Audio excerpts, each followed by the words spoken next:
ওরা কি বিয়ের ব্যবস্থা করবে নাকি? ফ্যামিলি কার্ড দিয়ে 1 কোটি না কয় কোটি বলেছে ফ্যামিলি কার্ড।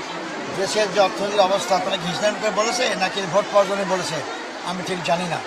আমরা মানুষকে কাজ দিতে চাই, সে নারী হোক পুরুষ হোক এই ধর্মেরই হোক না কেন, আমরা মানুষকে অলস বানাইতে চাই না।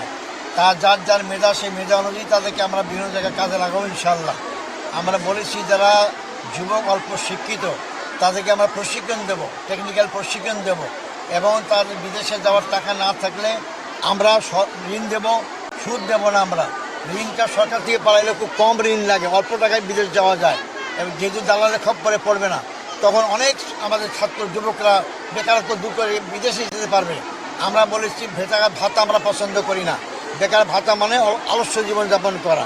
সে তার মেধা আছে, তার শক্তি আছে, তার যোগ্যতা আছে, তার সামর্থ্য আছে।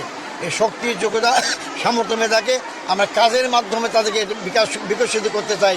তাদের যে দেশ এবং জাতি উন্নয়ন করবে ইনশাআল্লাহ।